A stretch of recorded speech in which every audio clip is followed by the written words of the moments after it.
step number one, like if you don't have your accounts labeled and segmented, that's a really good thing to do. You don't want to have just one account because the more specific and niche you can become in allocating your money, it will start being plentiful in your life, is what I have found often.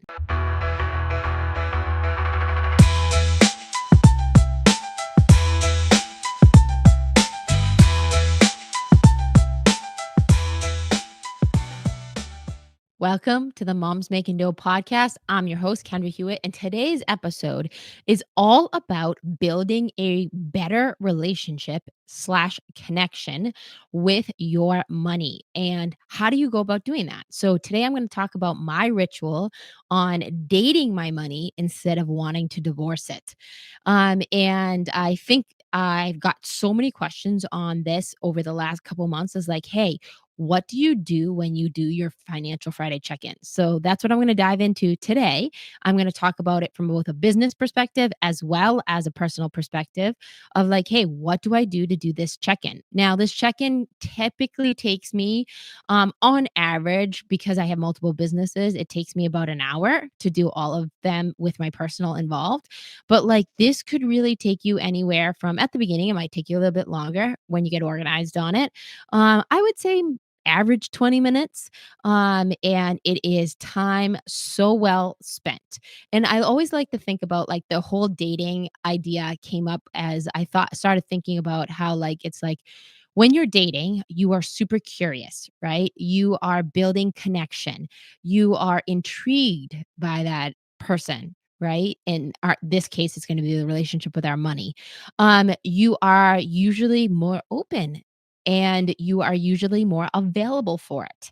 And then when I think about like what happens when people are on the brink of divorce, well, when people are on the brink of the divorce, they either probably ignore each other, they probably focus on the things they don't like about each other, they probably avoid confrontation with it or with that person.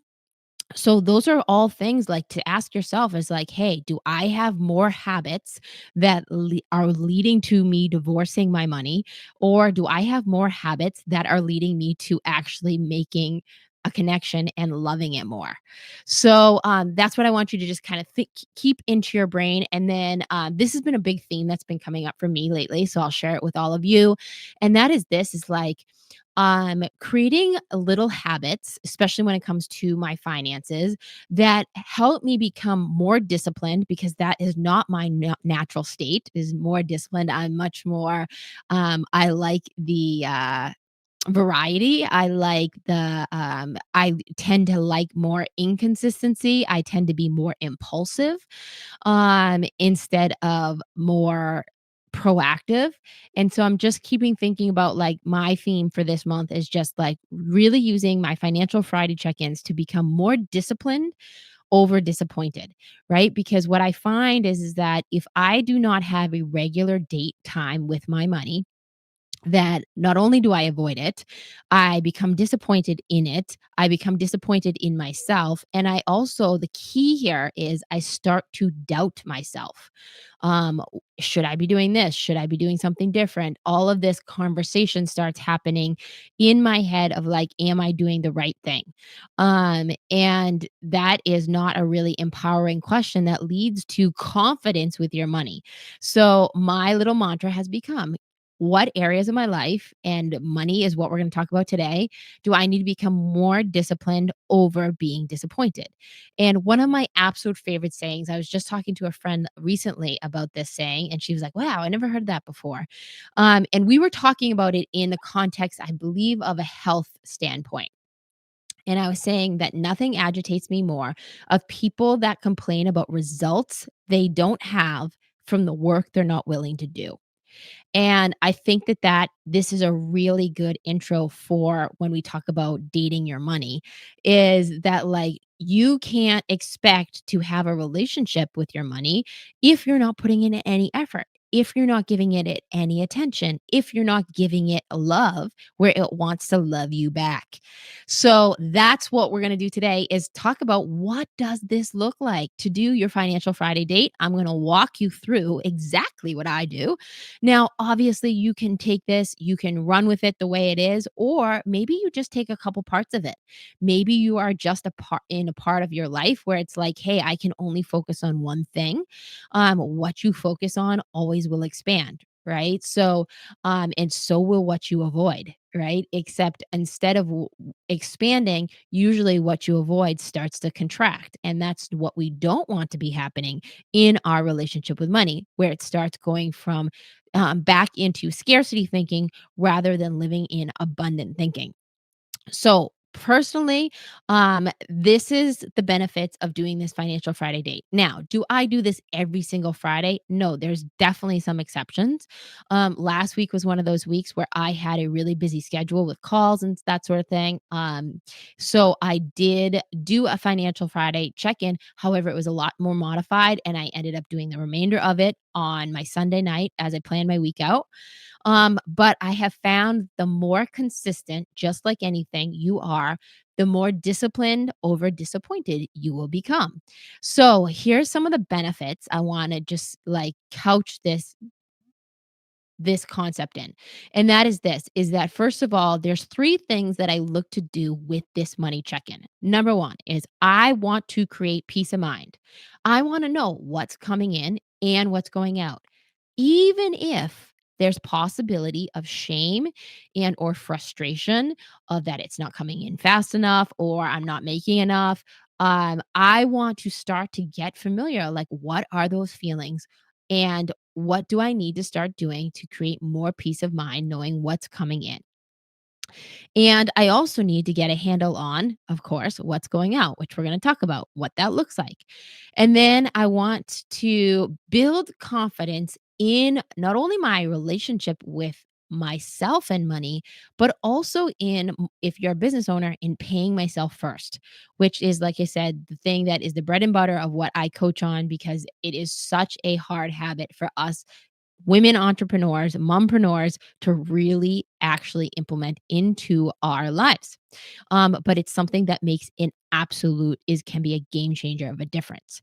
And then finally is like, how do I stay organized on both my family's finances as well as my business finances or my work finances? And maybe it's you are blessed where you have a two-income household. Maybe you only have a one-income household. How do you stay organized with both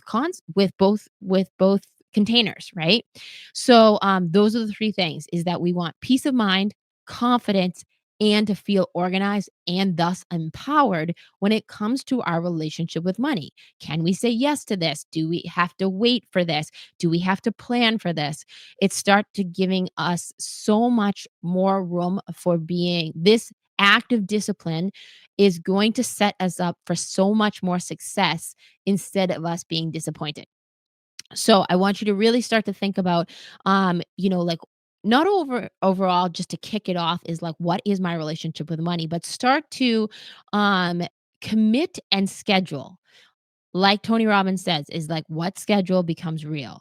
So I my first time planning method was Tony Robbins rapid RPM method. It was called rapid planning method. I think he still sells it actually. I've seen a little bit of it. I'll probably see an ad for it now that I said that. But I it was one of the things that really started me on the path of like, how do I plan my time? And it has definitely evolved over time. There's definitely been times when I've avoided it, but just scheduling, one of the concepts is that what you schedule will get attention and will get done.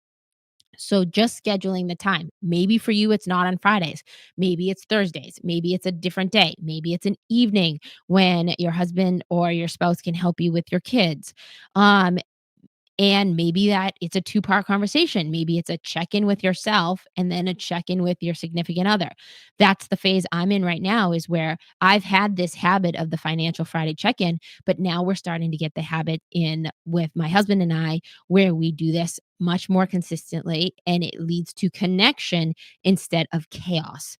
So I'm going to share my formula. This is going to be personal first. I'm going to go through the because a lot of people, especially like even when like friends and also when I'm coaching, they'll be like, okay, so I set this hour aside. What do I do with it? And this is what you're going to do with it. So, first of all, on the personal side, I'm just going to look at my main joint account. If you share and pool all of the money you make goes into that account, or even if you are not making money, maybe this is the account that your significant others goes in, or whatever, wherever that source of income that helps you provide for your family is. This is your, what I call your main account, right? Or in a business context, we call it your operating account. I even call it an operating account in my actual personal finances. It's literally labeled that. Um, which is step number one. Like if you don't have your accounts labeled and segmented, that's a really good thing to do. You don't want to have just one account, because the more specific and niched you can become in allocating your money, the better it will start being plentiful in your life, is what I have found often. Just like any relationship, if I invest time, energy, and focus into it, it's going to expand. And if I avoid, ignore, and am annoyed by it, then it's going to contract. So let's think about, first thing in the first step is going to be looking at your account, checking your balances, and asking yourself what came in, right? So obviously, the second part of this is going to be asking also what went out, right? But I like to focus, step number one is going to be just finding out what came in.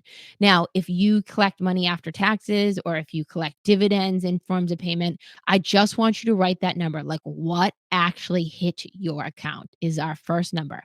And like I said, because I'm doing this on a weekly basis, I'm tracking this on a weekly basis. What came in? There'll be weeks where, especially if you get paid like on a regular schedule, where there that might be a zero. Um, but that might be offset by the week after. So I just want to be real and raw of getting the habit of what came in this week. Step number one. Step number two is I'm going to fund my savings account. So if I have a savings goal or a percentage, I always like to say, I call this the storehouse savings. Recently, I read this book about storehouses, and about how like God is naturally created storehouses of abundance, and that you need to create the same in your life if you want them to be full and continue to appreciate. So, I like to say I want to look at savings first, because again, I want to focus on the things that I want to be expanding. And I also think that this is if you tithe and you give money away to a cause or a church, or this is also where that comes off the top. You account for that right away. So I'm going to just use hard numbers. Let's say you collected $1,000 and your tithe is 10% and your savings goal is 10%. You're going to put $100 in each account, the savings account and the tithe account. Um, I tend to I what I do is I have a savings account, but my tithe tends to come out of that account, on and I do that on a weekly basis, because then I know it's covered, I know I'm not behind, and I know I'm giving God my first fruits, as well as my family the first fruits of our labor. And so that is number 2. Number 3 is going to be, upcoming bills and expenses. Hey, I know my water bill's due this week. Hey, I know Lily's birthday's coming up. Hey, I know that I have to schedule some money for car repairs. Hey, I know I have to schedule some money for buying some tickets that, for the holiday break. Things that I know are going to come up, but they're probably one-off expenses. So these are in addition to what you know is your monthly nut. So this is number 3. It's just like looking at upcoming bills, including things that are on auto pay and they're consistent in nature, but you just want to say like, what is that nut? Like, what is that nut that is going out this week? That's step number 3. And then number 4 is going to be looking at the one that a lot of people look at first, which is going to be your debt snapshot. Your debt snapshot, you're going to look at like, "Hey, did I spend any money that I didn't allocate for? Is my debt balances going up or are they going down?"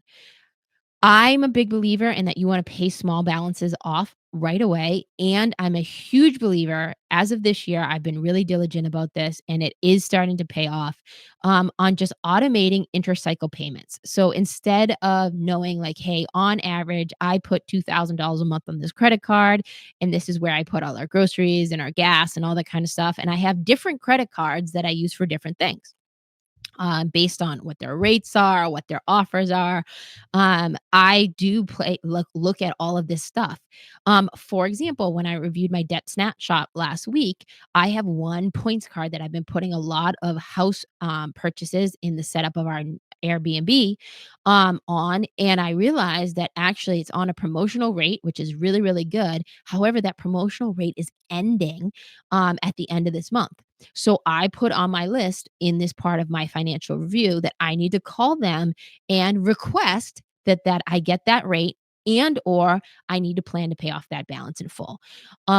Which is not much, but enough that it would probably generate more interest than it needs to be if I didn't pay attention to it. So this is a really good opportunity for me to review some of my debt stuff. And then, like I said, automate as much as possible any intercycle payments I can really do. So, for example, I realized on one of my cards is that like we've been spending more than I had originally allocated at the end of the quarter on this one card. Groceries, dog stuff. This is like kind of like my household credit card. And, on this card, I need to bump up the intercycle payments by a couple $100 a week because there's a balance starting to accumulate that I don't wanna have to clear at the end of the month. So I'd rather take care of it on a weekly basis. This is where, like I said, a huge value add of being disciplined over disappointed. Because if I was not disciplined in setting this up, and intercycle payments is so easy, right? Meaning they're like instead of one monthly payment, you're just doing like a portion of it. So in my case, I'm doing like $1,000 a month on this one card. I mean, $1,000 a week on this one card. Then what I'm doing is I'm getting points for it, but I'm not accumulating a balance. And so that is really because at the end of the month, if I had to come up with another 4 grand to cover, I'd be very disappointed that I didn't plan or allocate that. Which brings me to our final one, which is on our personal finances. The fifth one is going to be big purchase planning. So, do I have a large expense on the horizon? Does the refrigerator need to be replaced? Are we planning to build a new deck? Are we, are we getting to the years where like we need to start planning for college? What are those things, right? That are big purchases that are, and I like to say, I look at big purchases on a weekly basis. Like I wanted to look at least a minimum of 1 year out. You can look farther if there's like, for example, like the college example, I want to look a little bit farther than that, right? I don't want to be planning for college the last year out. But I also know, like, for example, I had a couple life insurance policies that renewed this month. I chose and opt to pay them in full. But I planned for them a couple of months ago, right? Knowing that, like, hey, I'm going to be take advantage of the discount for paying in full. So I'm going to put $150 a month aside for that one life insurance plan. And what I do in that account is I call that the investment account and I put money in, like the house we just bought. That was where the money came from, the down payment. So just really starting to think about what are those big purchases that I would be doing. But that big purchase in terms of the down payment, like that had been rolling and rolling and rolling for several years to the point where until we could find that property. So it can be a shorter term gap or it can be a longer term gap. Just know it's going to require probably more planning, but I have a separate account just for what I call the big purchase planning. So those are the 5 things on the personal review you're gonna do. You're gonna check your main account and look at what came in. You're going to fund your savings and or your tithing if you participate in tithing. You're going to then look at upcoming bills, both automated and one-offs, right? Or ones that are consistent, meaning the consistent bills you have plus some variables that are coming. I like to say within the next 30 days. I keep that window on that the next 30 days. And then the next thing you're going to look at the snapshot. Am I adding debt um or am I reducing it and eliminating it? And notice that again, you want to look at the things that you want to focus on first. So the income, the savings, the tithing, then looking at the expenses, then looking at the debt, and then finally planning ahead for big purchases would be your last step on my financial Friday check in. And again, that takes me on average 20 to 30 minutes to complete. At the beginning, it may take you a lot longer, which is totally okay. You might get completely lost. I know when I first started, before I had this routine down, I would allocate about 2 hours because I needed about an hour for my personal stuff and an hour for my business stuff when it was a lot less organized than it is today. So give yourself some grace on where you are starting from and plan accordingly. And then switching gears to how do I do my business finance check in? Probably one of the biggest questions I get from some of my coaching clients when they start to schedule this is what should I be doing? So, this is the exact template I provide for them that I'm providing for you. It will also be available, I believe, in a download with this episode. So it is the first thing is I look at my accounting software. So whatever I use for my accounting software, for me, I personally use QuickBooks, so I'm going to use that as my example. I run my weekly P&L. I only run the balance sheet typically and or some at the end of the month, but on a weekly basis, I run the P&L and my cash flow reports. What came into my business? Right? I want to see that first. The second step is that I'm going to look at like what did I pay myself of what came out of the business.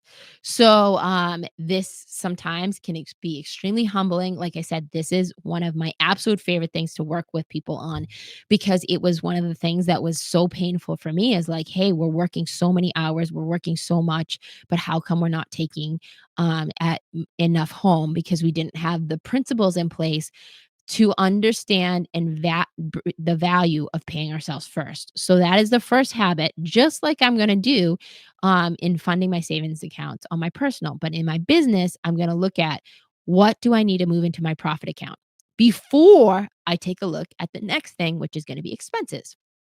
And when it comes to expenses, I'm going to look at what came in the step number 1. Step number 2 is gonna be paying myself first, and then step number 3 is gonna be, like, what went out? And this is also too where I like to say I really pay attention to paying myself first, but then funding my payroll account because I count my payroll every week as an expense. I don't want to wait till the day before and then move all of the money over from my payroll. I am one of those people that I like to know that's the one thing that I want to make sure is always prioritized is my payroll for my team. Um, and then also too, I want to schedule, including the team, any like vendor or contractor payments that are going to come out because I know that that can be a variable for my business. So, that also can be a consistent thing for my business. I might know, hey, you spend $5,000 a month in marketing ads. That's your budget. But what was it last week? Did I spend 2,000 of that? Did I spend 3,000 of that? Did I blow my whole budget on ads? And now I have to account accordingly for the next couple weeks of the month. So that's what I'm going to look at. Like is what went out and also funding my payroll account in this and anybody that's going to be need to be paid this upcoming the next following week. And then the next step I'm gonna look at is I'm going to look at the storehouse and my tax accounts. Now, this is what I call our peace of mind account. I actually used to call the storehouse the vault, but now I'm really calling it the storehouse because I just like the concept of thinking about a physical storehouse where it's like, this is my peace of mind, where I'm putting money aside every week of what came in to make sure that in the case of an emergency, I have at least some like I have a cushion of some sort that gives me peace of mind. This really, really hit home for me when COVID happened because I had a small storehouse, but definitely I it made me up my game on what I wanted that storehouse to look like, which is continually I find the more energy you put into it, the easier it starts to accumulate. Just like anything, right? Just like that connection builds with your money. And then this step, I also look at and fund my tax accounts because part of peace of mind is putting money aside for what you are going to go to owe in taxes. Because let's face it, if you made money, that's a good thing, but you are going to have to pay your piece. It's part of the process, right? So, why would I not be planning ahead, giving myself peace of mind? I think if paying yourself first is my biggest passion with helping women entrepreneurs, then saving and on taxes is definitely a close second, if not the second thing. And it's actually where I'm feeling called that a lot of my business is going to move towards within the next year is moving from paying yourself first and then now keeping more of what you made. I am not a CPA, I am not a tax accountant, but man, this is the formula for really, really becoming not only there's a formula for becoming profitable, but there's also a formula for being paid, and there's a formula for keeping more of it in your pocket. So this is where I start to move that money aside because there is nothing worse that I have found than business owners that are paying last year's taxes with this year's revenue. And it's a huge, huge challenge and it's unsettling and does not create peace. It creates chaos in lots of scenarios. And it also creates self-doubt, I found, for me, especially, when that was a challenge for me, that definitely was something, that I faced. And then finally, I'm going to look at my debt and purchases.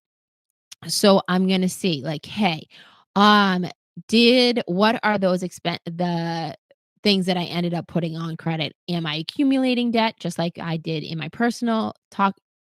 Or am I eliminating it? Do I have intercycle payments for it? Does that amount need to be adjusted? Am I putting more on average per month that I'm having to cover the balance of what is left on it? Do I need to plan for a big investment? Now, when I say a big investment, for example, here is like maybe you're 6 months out from hiring a new hire. And you know that on average, when you hire a new person, it takes you 3 to 6 months before you see them cover their own salary. Maybe it's more than that, maybe it's less than that. If it's an administration person, that's going to be a little bit less, but if it's a doctor like we are looking for, then it's going to be a very different scenario. So are you planning to pay off um big either big loans and or make another investment within the next, I would say, like I said, minimum 1 year. Ideally this one could go to 3 to 5 years plan. So let's wrap that up. That is how you can really start to transform and create more connection with your money in both your business and your personal. It is a quick and dirty little exercise, but it can be game changer if you do this on a consistent basis. And one of my favorite things to close, like just in closing, I want to say is that like for years of my life, I'm 44 now. I remember my 30s were about intensity. I did everything intense. Hustled harder, I worked harder, I outworked people, I outtrained people, I did everything I could at high intensity. Till I got to the point where I could no longer sustain that intensity. And I now am in this phase of my life, and maybe this will resonate with some of our listeners, where I will choose consistency every time over intensity. Now, I have to say this, consistency for me is very challenging. I have to continually choose to do the things that will allow me to stay consistent.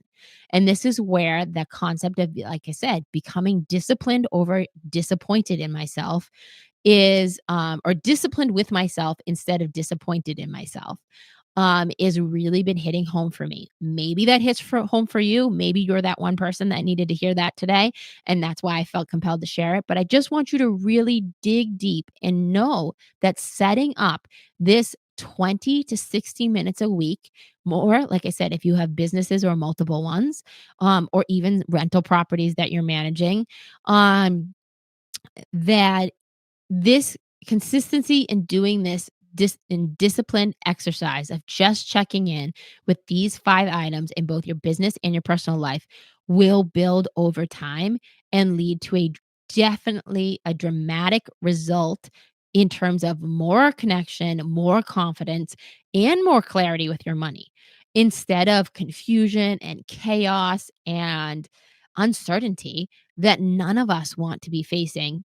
And so I really hope that this episode helps you. If it helps you, please, please, please share it with someone who might also benefit from this information.